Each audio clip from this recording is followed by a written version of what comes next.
Салам, урматтуу окуучу достор. Бүгүн кайрадан география сабагы. Силер менен мен Ош шаарындагы номер 50-чү Пайыз Нышанов атындагы мектеп гимназиясынын география мугалими Бактыгүл Жапар кызы болмокчумун. Урматтуу окуучу достор, биз буга чейин Кыргызстанды физикалык географиялык райондоштуруу темасын өтүп келгенбиз. Буга чейин биз 6 провинцияны өтүп өттүк. Бүгүн эң соңку провинция бул бардыгыбызга белгилүү Алай Өрөнү провинциясы. Бул Памир-Алай тоолуу областында жайгашкан провинция болуп эсептелет. Биздин сабагыбыздын максаты окуучулар Алай Өрөнү боюнча жалпы физикалык географиялык маалымат алышат жана аны картадан көрсөтүүгө, картага түшүрүүгө үйрөнүшөт. Кыргызстандын жаратылышын коргоого, ага аяр мамиле кылууга тарбияланышат. Билим тарбия алуу менен бирге акыл эс ой жүгүртүүлөр өнүгүп, дүйнө таанымдары кеңейет. Демек, биздин максатыбыз ушундай окуучулар. Биздин сабагыбызда колдонулуучу ачкыч сөздөр булар кар сызыгы, рельеф, ариттик ландшафт, ресурс жана башка сөздөр болмокчу. Жогоруда айтып өткөн провинцияларды картадан көрсөтө кетсем, бул эсибизге сала кетейин. Кыргызстан физикалык географиялык жактан 2 чоң тоолуу облуска бөлүнөт. Бул Тянь-Шань тоолуу облусу жана Памир-Алай тоолуу облусу болуп бөлүнөт. Алар өз ичинде провинцияларга бөлүнөт. Мисалы, Тянь-Шань тоолуу облусу бул Түндүк Тянь-Шань, Ысык көл ойдоңу, Борбордук Тянь-Шань, Ички Тянь-Шань жана Түштүк Батыш Тянь-Шань болуп 5 провинцияга бөлүнөт. Жана ошондой эле жакшы билебиз, провинциялар өз ичинде округтарга дагы бөлүнөт. Ал эми Памир-Алай тоолуу областы бул Алай Түркстан жана Алай Өрөнү болуп бөлүнөт. Мына ошол бардык провинцияларды өтүп бүтүп, бүгүн эң акыркы провинциябыз Алай Өрөнүнө келип токтолдук. Алай Өрөнүнүн географиялык абалы. Алай Өрөнү Кыргызстандын эң түштүгүндө Алай кыркатоосу менен Чоң Алай кыркатоосунун арасында жайгашкан. Чыгыштан батышка карай 200 километрге, туурасы 50 километрге жетет. Урматтуу окуучулар, мен сиздерге азыр башка бир картадан көрсөтүп кетмекчимин. Бул Алай Өрөнүнүн табигый чек араларын даана көрө аласыздар. Бул жерде көрүп турабыз Алай кыркатоосу жана Чоң Алай кыркатоосу. Ушул эки кыркатоонун ортосундагы өрөөн, бул өрөөн Алай Өрөнү деп аталат. Урматтуу окуучулар, силер экономикалык географиялык жактан Алай району менен алмаштырбагыла. Алай району бул физгеографиялык жактан Алай Түркстан провинциясына кирет. Ал эми бул жерде Алай Өрөнү деп аталган жер эконом-географиялык жактан Чоң Алай району болуп эсептелет. Алай Өрөнү көпчүлүк бөлүгү батыш тарапка эңкейиштеген. Бакш дарыясынын түзүүчүлөрүнүн бири Кызыл суунун алабында жайгашкан. Эң чыгыш бөлүгү Таримдин бир түзүүчүсү Чыгыш Кызыл суунун алабында. Провинциянын жалпы аянты 8400 километр квадрат. Рельефи. Алай Өрөнүнүн таманынын эң бийик жери Тоң Мурун ашуусу 3536 метр бийикте. Эң жапыс жери батышындагы Карамык кыштагына жакын 2400 метр. Өрөөндүн орточо бийиктиги 3000 метрден жогору. Кытайдын чек арасынан Тажикстандын чек арасына чейинки аралык 174 километрди түзөт. Алай Өрөнүнүн түндүк тараптагы чек арасы болгон, табигый чек арасы болгон Алай кыркатоосу. Түштүк капталы тик жана кыска. Алай кыркатоосу чыгышта Какшал тоо менен Фергана тоо системаларын тутумдашкан түйүнүнөн батышка карай Матча тоо тобуна чейин 350 километрге кеңдик боюнча созулуп жатат. Ал эми Алай өрөөнүнүн түштүк чек арасы болгон бул Чоң Алай кыркатоосу, Чоң Алай тоосунун түндүк капталы эң эле бийик ак кар, көк муздуу тик каптал. Негизги Памир тоо системасынын түндүк чети. Эң бийик жери Ленин атындагы чокунун бийиктиги 7134 метр. Ал бийиктиги боюнча Кыргызстандагы экинчи орундагы чоку. Чоң Алай кыркатоосунун суу бөлгүчү Тажикстан менен Кытай Эл Республикасынан Кыргызстандын аймагын бөлүп турган чек ара катары милдет аткарат.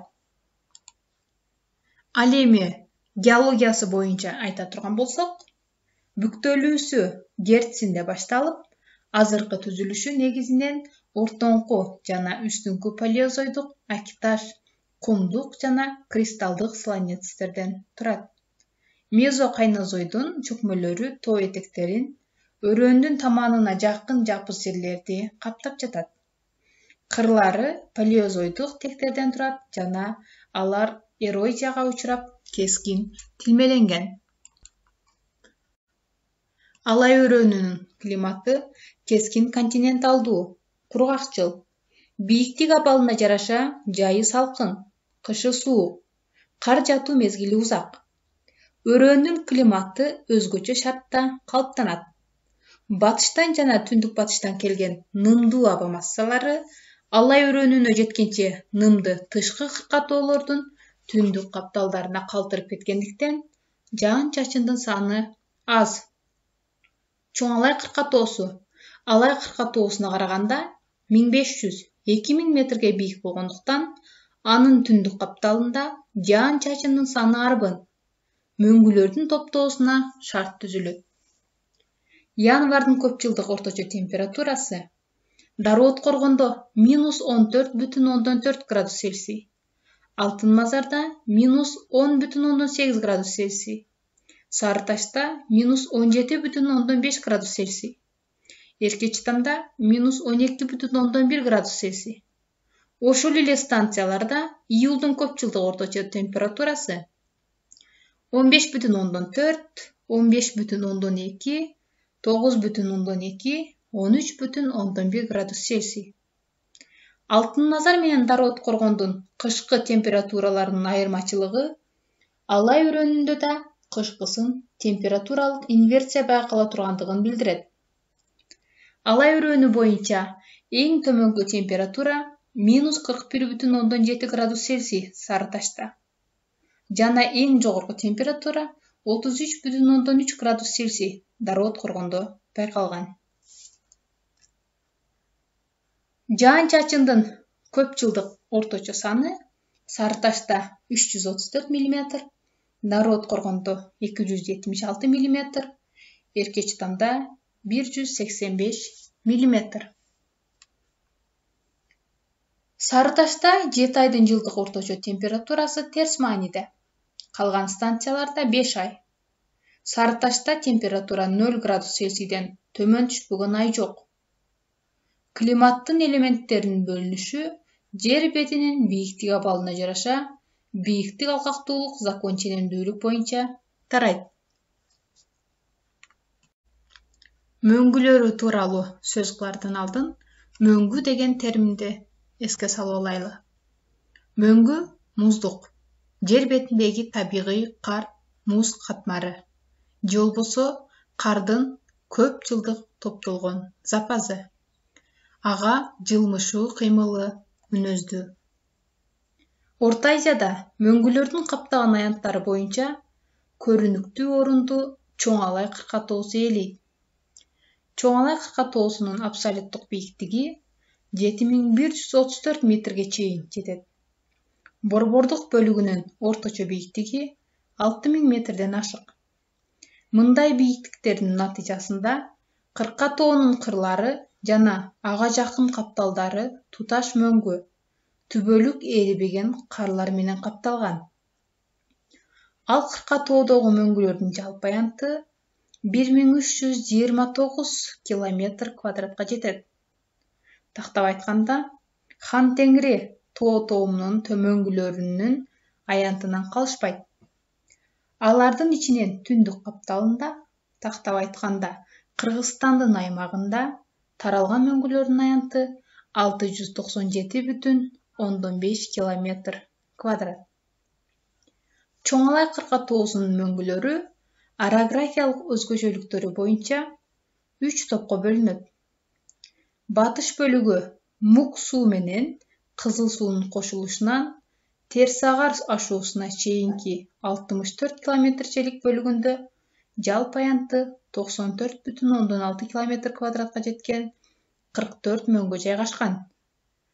Борбордук бөлүгү Терсагар ашуусунан Кызыларт ашуусуна чейинки 92 километрчелик бөлүгү эң мөңгүлүү. Бул бөлүктүн орточо бийиктиги 6000 метрден ашык. Эң бийик жери Ленин атындагы чоку 7134 метр. Мөңгүлөрдүн жалпы аянты 361,7 километр квадрат. Кызыларт ашуусунан Кытай менен чектешкен Ак Жайлоо чокусуна чейинки 30 километрчелик бөлүктүн орточо бийиктиги 5500 метр. Эң бийик жери 6601 метр Корумду чокусу. Мындагы мөңгүлөрдүн жалпы аянты 241,1 километр квадрат. Чоңалай кыркатоосунун түндүк жана түштүк капталдарындагы мөңгүлөрдүн зор аянттарын топтолушунун негизги себеби анын абсолюттук бийиктиги. Түндүк жагында жарыш жаткан Алай кыркатоосунун кырлары Чоңалайдын кырларынан дээрлик 1000 метрге төмөн.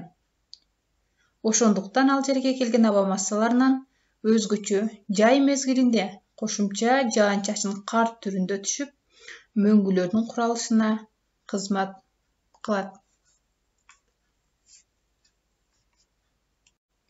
Алай өрөөнү аркылуу агып өткөн негизги суу Кызыл суу.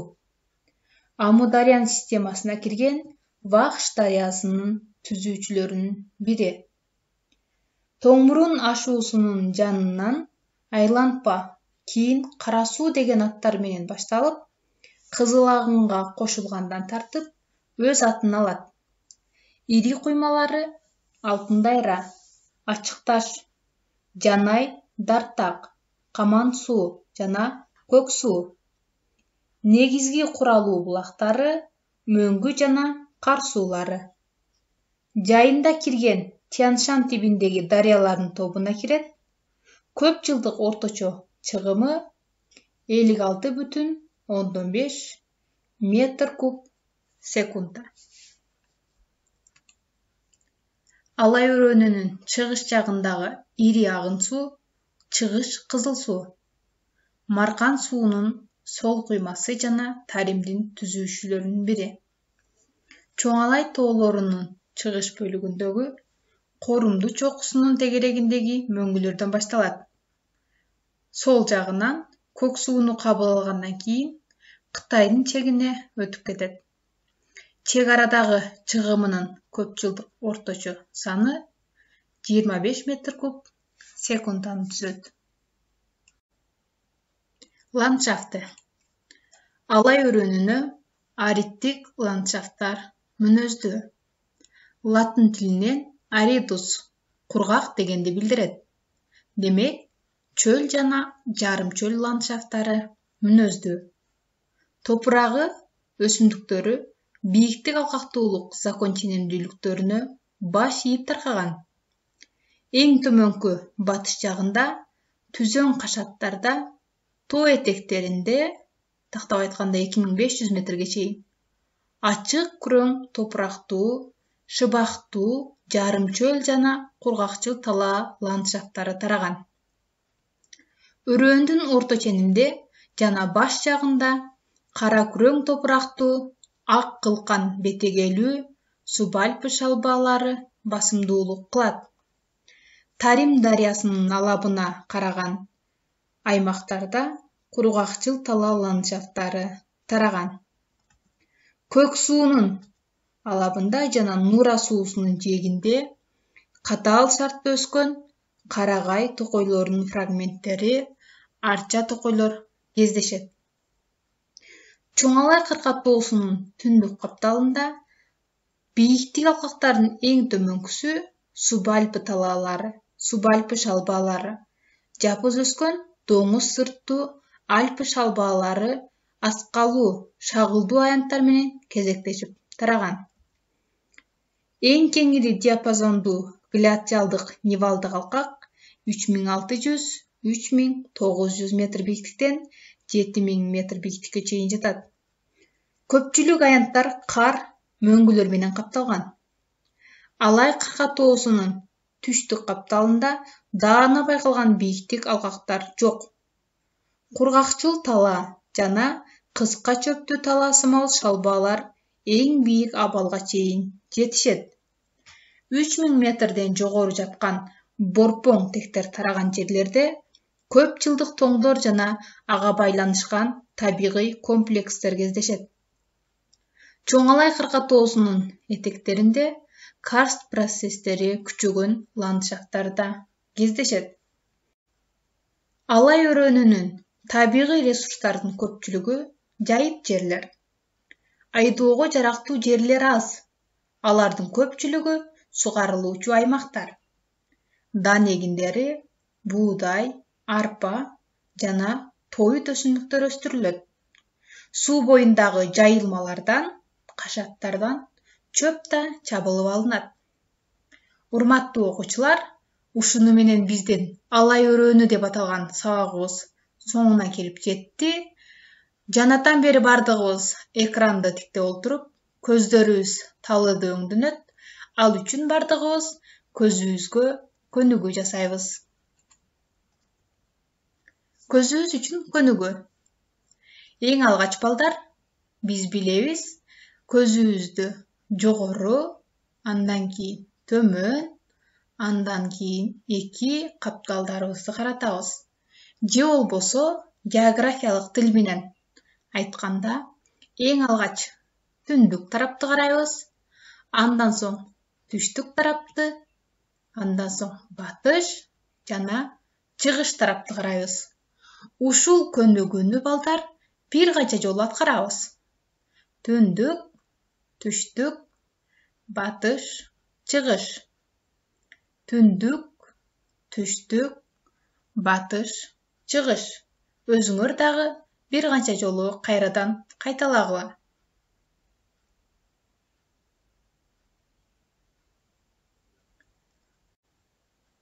Сабактын соңунда сиздерге кошумча маалымат катары Кызыл Арт ашуусу тууралуу айтып бермекчимин. Эң алгач ашуу деген түшүнүктү түшүнүп алсак. Ашуу же бел бул тоо кыркасынын же массивинин ийилиши. Тоо кыркаларынын арасындагы адам өтө ала турган бийиктиктер, өтмөк жолдор. Кыргыз эли тоо аралап көчүп конуп жүргөндүктөн, кайсыл тарапка кайсыл ашуу аркылуу, кайсыл мезгилде ашса боло тургандыгы дайын болгон. Ашуулар жер өзгөчөлүктөрүнө жараша, көбүн учурда кыш мезгилинде кар басып, жабылып калышат. Кээ бир бийик ашуулар жайдын 1-2 айы гана ачык болушат. Азыр ашуулар аркылуу даңгыр унаа жолдору салынган. Эң белгилүү ашуулар Төө ашуу, бийиктиги 3800 метр. Алабел ашуусу, бийиктиги 3185 метр. Бишкек Ош жолунда жайгашкан. Кыргызстандагы эң бийик ашуу бул Кызыл Арт ашуусу. Кызыл Арт ашуусу Чоңалай кыркатоосунда, Кыргызстан жана Тажикстандын чек арасында Кызыл Арт суусунун батышынан орун алган. Бийиктиги 4280 метр. Ашуунун бели түзөң, түндүк капталы тик, түштүгү жантайыңкы, бара-бара Памирдин тайпак тоолорун өтөт. Негизинен палеоген менен неогендин кызыл түстүү чопо, алевролит, кумдук конгломерат тектеринен түзүлгөн. Жыл бою ачык, ал аркылуу Ош-Хорог автомобиль жолу өтөт. Кыргызстандын аймагында аталышы жагынан окшошуп кеткен эки ашуу бар. Алар кызылар ташуусу жана кызар ташуусу. Кызар ташуусу бул ички Тянь-Шанда Жумгал жана Кочкор өрөөнүнүн ортосунда жайгашкан.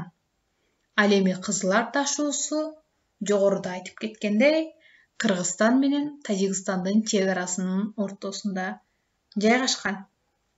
Ал эми Кызыларт топоними тууралуу айта турган болсок, негизинен кызыл түстүү чопо тектеринен түзүлгөндүктөн бул жерди сүрөттөп кызыл деп атап жатат. Ал эми экинчи компоненти болгон арт сөзү, арт деген сөздүн байыркы экенине Махмуд Кашкаринин эмгегинде кездешкени далил. Бул сөз көлдүн сырт тарабында, нарында гана жолугат. Учурда бул терминде ашууну түшүндүргөн сөз катары артка чыгып, арттан өтүп деп колдонбойбуз. Болгону географиялык аталыштарда гана калган. Ал эми мойнокту адамдын бир мүчөсү моюнга байланыштырышат.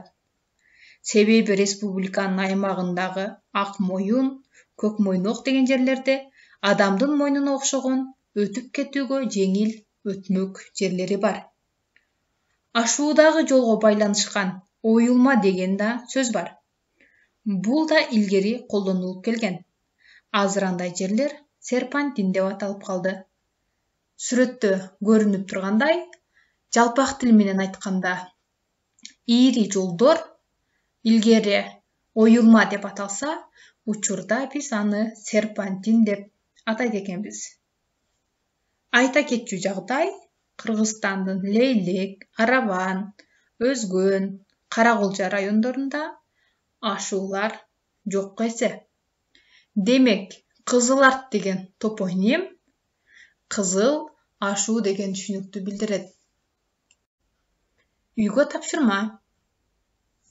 Биринчи тапшырмабыз контур картадан алай өрөөнүн таап, анын негизги географиялык бирдиктерин жазып чыккыла. Экинчи тапшырма чоң алай менен алай кыркатоосунун геологиялык айырмачылыктары эмнеде? Ал эми үчүнчү тапшырма таблицадан ушул регионго тиешелүү сууларды таап, алардын чыгымын айтып бергиле. Урматтуу окуучулар, ушуну менен биздин сабагыбыз соңуна келип жетти. Тема бардыгыңарга түшүнүктүү болду деп ойлойм. Көңүл бурганыңар үчүн чоң рахмат. Кийинки сабактарда көрүшкөнчө сак саламатта калгыла.